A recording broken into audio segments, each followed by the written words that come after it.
आप सभी का आज की इस क्लास में स्वागत है। आज हम सीखेंगे प्रश्नावली 3.3 का 5वां प्रश्न। निम्नलिखित में रिक्त स्थानों में सबसे छोटा अंक तथा सबसे बड़ा अंक लिखिए जिससे संख्या 3 से विभाज्य हो जाए। तो देखो, एक तो हमें एक रिक्त स्थान छोड़ा गया है, तो हमें केवल एक अंक की संख्या लिखनी है।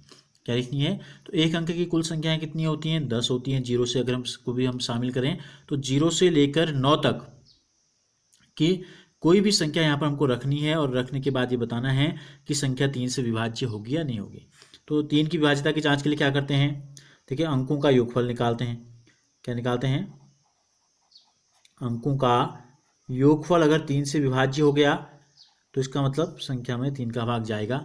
तो अंकों का योगफल हम क्या ले लेते हैं? देखो, 6 धन 7 धन 2 धन 4, इतना तो हमें दिया ही गया है। ठीक है, तो रिक्त स्थान को हम मान लेते हैं x मान लेते हैं। तो यहाँ लिख लेते हैं, बात एक ही है। अब हमको देना है इसमें 3 का भाग, तो पूरी बार भाग जाना चाहिए। देखो, जोड़ के कितना आता है? 6 में 7 जोड़ेंगे 13, 2 जोड़ेंगे 15, 15 में 4 जोड़ेंगे 19 धन x बट्टे 3। अब आप ये देखो, 19 के बाद ऐसी पहली संख्या कौन सी आती है जिसमें 3 का भाग जाता है? 21 क्या जाती है? तो 19 में कितना जोड़ के 21 आएगा? 2 जोड़ के 21 आएगा। क्या आएगा? तो x बराबर 2 रखने पर, यहां पर हम लिख देंगे x बराबर 2 रखने पर कितना आ गया? 21 बट्टे 3 आ गया। 3 सत्ते 21, तो संख्या क्या हो गई? 3 से विभाज्य हो गई। कब? जब x के स्थान पर हमने क्या रख दिया? 2 रख दिया। अब बड़ी से बड़ी संख्या रखनी है। 0 से स्टार्ट करके हम 2 में आए। अब हम पीछे से स्टार्ट करके देखते हैं। बड़ी से बड़ी संख्या 9 रख के देखते हैं। अगर हम यहाँ पर 9 रख देंगे तो 19 में 9 जोड़ के आ जाएगा आपका 28। 28 में 9 का भाग जाता है? 3 का भाग जाता है? नहीं जाता है। 27 में जाता है। तो 8 रखते हैं। क्या रखते हैं? फिर हम यहाँ से शुरू करते हैं। 19 धन x बट्टे 3 में हम क्या रखते हैं? x की जगह पर हम रखते हैं 8 बट्टे 3। तो ये हो जाएगा 19 में 8 जोड़ेंगे तो 27 बट्टे 3 हो जाएगा। 3 नम 27, यानी कि x बराबर क्या रखा हमने? 8 रखने पर। तो हमें x के 2 मान पता चल गए। हमसे कहा था सबसे छोटा अंक और सबसे बड़ा अंक हमको लिखना है। तो सबसे छोटा अंक क्या आया? इसलिए रिक्त स्थान में जो सबसे छोटा अंक आया वो हमने लिखा 2। सबसे छोटा अंक जो आया वो आया 2। और सबसे बड़ा अंक जो आया वो क्या आया? सबसे बड़ा जो अंक आया वो आ गया हमारा 8। ठीक हो क्या? तो ये 2 चीज़ें हमें बतानी थी। तो इसी प्रकार आप क्या करोगे? बी में भी एक रिक्त स्थान आपको छोड़ा गया है, इसको x मान के इसी प्रकार से आपको स्वयं हल करना है। ठीक हो क्या? तो छठे प्रश्न में हमें दिया गया है, निम्नलिखित में रिक्त स्थानों में ऐसा अंक लिखिए ताकि संख्या 11 से विभाज्य हो जाए। तो हमने आपको इससे पहले वाले प्रश्न में बताया था कि 11 से विभाज्य के एक नियम क्या है। तो हम यहाँ क्या रख लेते हैं? माना हम यहाँ पर रख लेते हैं x। ठीक है, रिक्त स्थान पर हम रख लेते हैं x।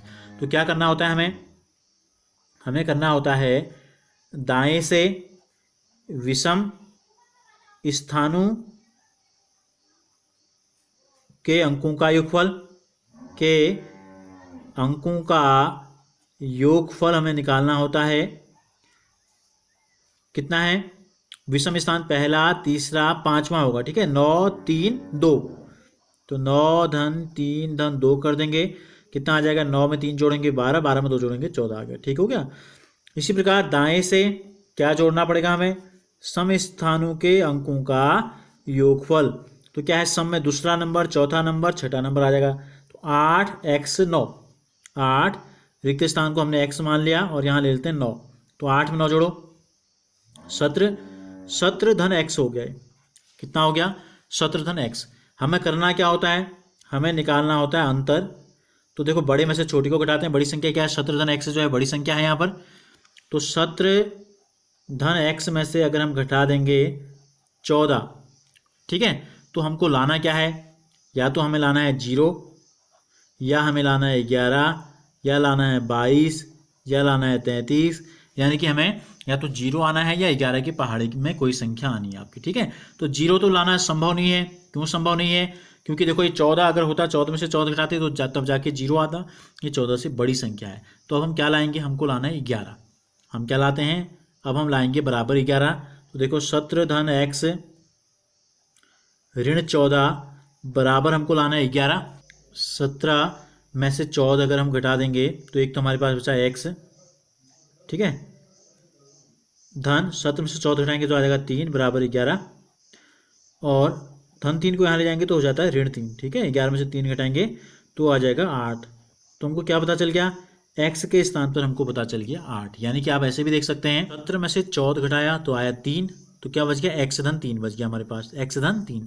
यानी कि 3 में कितना जोड़ें कि 11 आ जाए, तो सीधा से 3 में 8 जोड़ेंगे तो 11 आ जाएगा। यानी कि रिक्त स्थान में यहाँ पर हमारा क्या आ गया, यहाँ पर हमको रखना है 8, ठीक है। तो इसी प्रकार आप क्या करोगे, इस बी वाले प्रश्न को भी रिक्त स्थान में क्या भरना है, एक अंक आपको निकाल के दिखाना है। अगर आपको ये वीडियो अच्छी लगी तो इसे ज़रूर लाइक कीजिए और हमसे जुड़े रहने के लिए चैनल को सब्सक्राइब कर बेल आइकन को ज़रूर प्रेस कीजिए। और अगर आपने इससे पहले के वीडियोस नहीं देखे हैं और आप देखना चाहते हैं तो इस वीडियो के डिस्क्रिप्शन में लिंक दिया गया है, आप